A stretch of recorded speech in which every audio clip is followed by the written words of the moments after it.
Para onde vão as pessoas quando elas fecham os olhos da existência aqui na Terra? Onde estão os mortos? Nesse vídeo nós vamos falar desse assunto delicado, mas respondido à luz da Bíblia Sagrada com riqueza e de forma assertiva. Então, você que é novo por aqui, se inscreve no meu canal, deixa o teu like, compartilha esse conteúdo e vamos juntos pregar a palavra de Deus. Vamos ao vídeo. Sem dúvida nenhuma, com a morte e ressurreição de Cristo, os filhos de Deus foram extremamente abençoados e tiveram o destino da sua alma alterado, com certeza.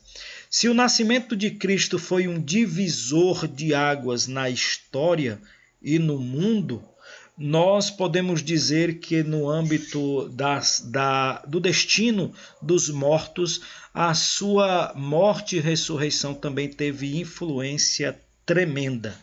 E para entendermos isso, eu coloco para você que, em primeiro lugar, é necessário entendermos que a Bíblia ela foi escrita em dois idiomas. Você sabe muito bem disso. O Antigo Testamento ele foi escrito na sua maioria esmagadora no hebraico, e o Novo ele foi escrito na sua grande maioria no grego.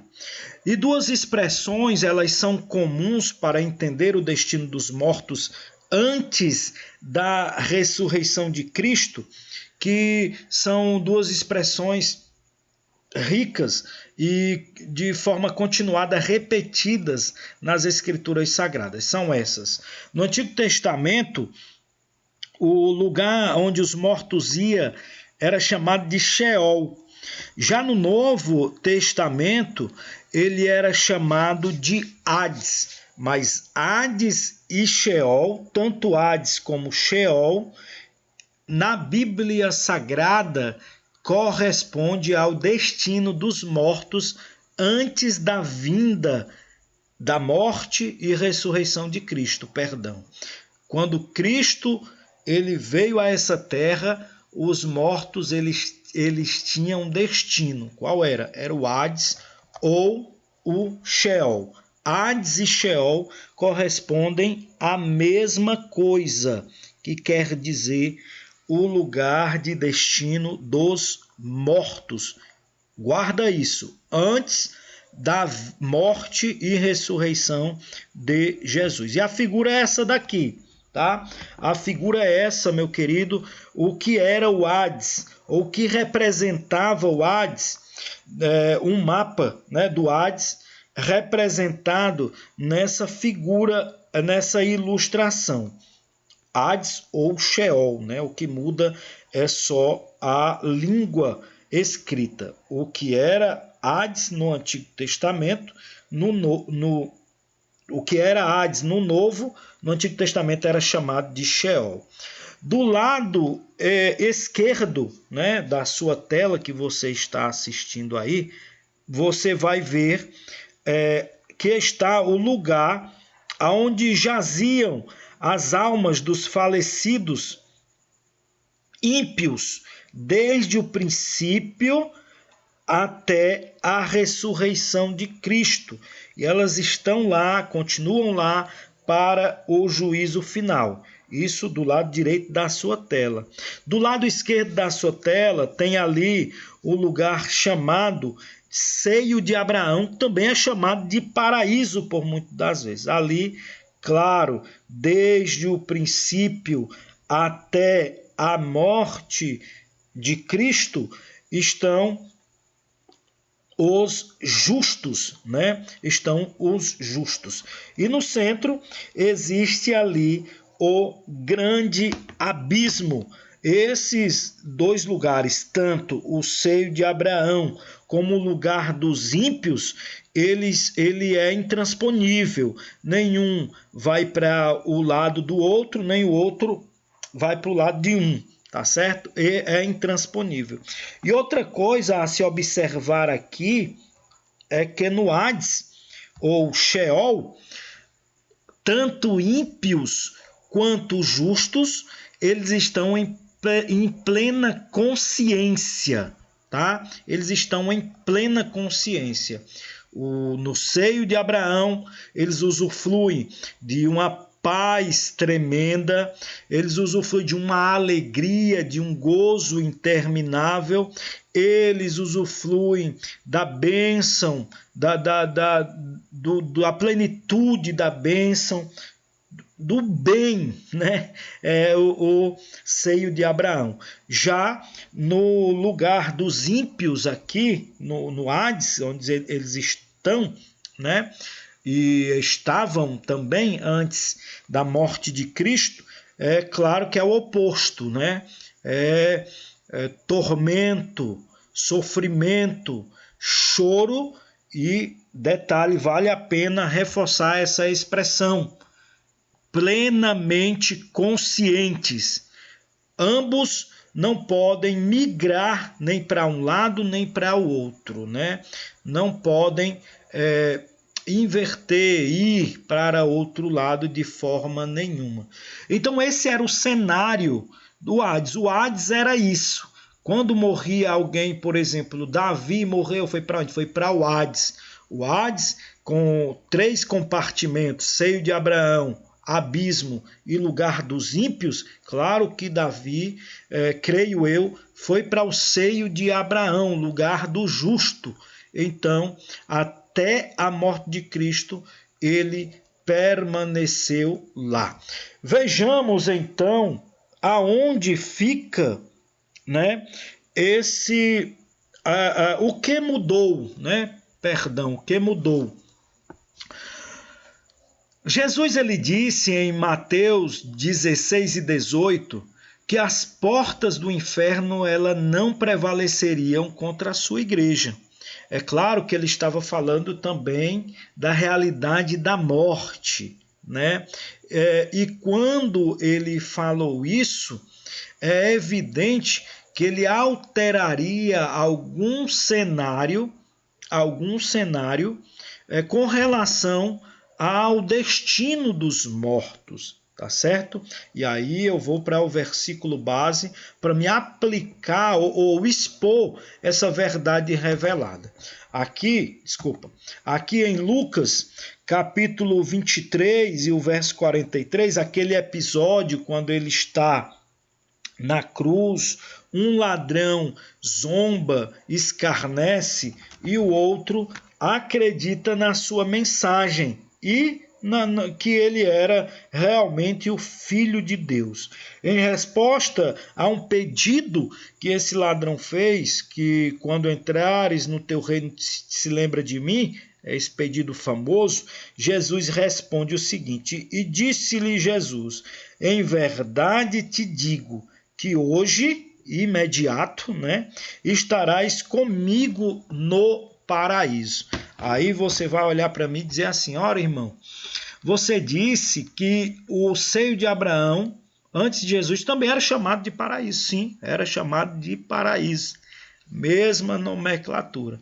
O problema agora, ou a solução, é que, veja que na expressão lucana, ele narra a fala de Jesus dizendo: comigo, estarás comigo.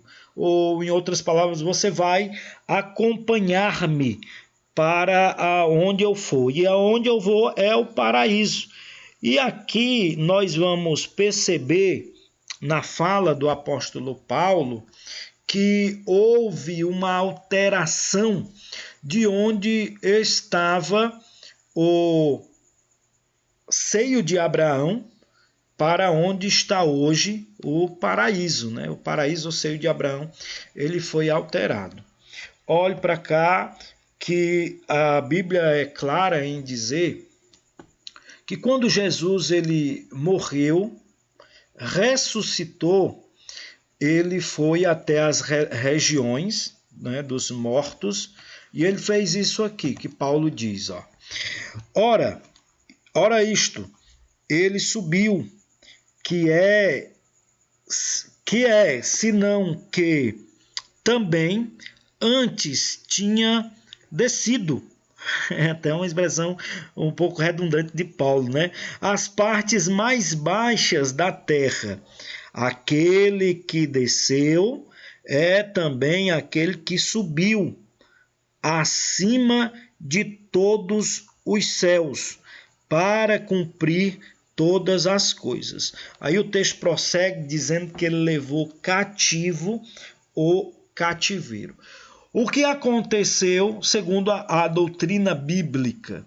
Jesus, ao ressuscitar, tomou a sua morte, ela teve o efeito retroativo, porque desde Adão eles são também salvos, resgatados, redimidos pela morte de Jesus, e esse lugar dos mortos, ele foi transportado, agora não mais fica no Hades ou no Sheol, não, ele não mais faz companhia, podemos dizer assim, ao lugar dos ímpios mortos, mas ele foi transportado para cima. Ele não fica mais embaixo. É isso que Paulo está dizendo aqui na carta aos Efésios. Ele foi transportado para cima. Ele está agora no céu. Sim, ele está agora no céu. E Paulo explica isso, subiu, levou cativeiro, deu dons aos homens. E a gente percebe aqui na expressão de Paulo, aqui em 2 Coríntios, no capítulo 12, do 1 ao 4, ele faz uma narração em defesa do seu apostolado, de que não tinha motivo de gloriar por receber revelações profundas, tremendas da parte de Deus. Ele fala que há 14 anos um homem, ele se referindo a ele mesmo, né, um tipo de linguagem, de oratória persuasiva de Paulo, né, para convencer os irmãos. E aí ele fala que esse homem foi até o terceiro céu. E esse terceiro céu que ele fala é o paraíso, como nessa fala do versículo 4. Esse homem foi arrebatado ao paraíso e ouviu palavras inefáveis. Essa é a Almeida Corrigida Fiel, que ao homem não é lícito falar. Então Paulo ele está mostrando, revelando aquilo que a gente entende, de que agora o lugar dos irmãos que morreram não é mais embaixo, mas agora é no céu, não é mais no Hades, não é mais no Sheol, agora é na presença de Deus, é no céu. E também a gente faz referência aqui na visão de João, no Apocalipse, capítulo 6, 9 e 10, que você pode printar aí, que faz referência aos mártires da grande tribulação, quando João vê eles usar a expressão debaixo do trono de Deus, né, debaixo do trono de Deus, eles pedindo que fosse, né, vingado o seu sangue por conta dos seus algozes. Duas coisas a gente aprende aqui, que os irmãos martirizados, mortos na grande tribulação, foram para a presença imediata de Deus, que é o paraíso, né? E eles estão conscientes, pois eles lembram aqui da terra. Se no Sheol, no Hades, eles estavam conscientes já, também no céu, no paraíso, eles estão conscientes de tudo, tá? De tudo. Então, meus amados, na segunda carta do apóstolo Paulo aos Coríntios, também no capítulo 5, no verso 8, ele diz que ansiava deixar esse corpo para habitar com o Senhor. Aprendemos que quando o crente ele morre hoje, ele é levado à presença imediata de Deus. Diferente antes, que ficava em um lugar intermediário, hoje ele usufrui do paraíso, ele está diretamente na presença de Deus. A morte de Cristo, ela trouxe isso, esse caráter multiplicador, né? Esse caráter que é de multiplicação por causa da sua morte. Quando lá em Mateus 27 ele morreu, no mesmo dia muitos túmulos abriram e os mortos ressuscitaram. Pois a festa das primícias, ela apontava diretamente para Cristo.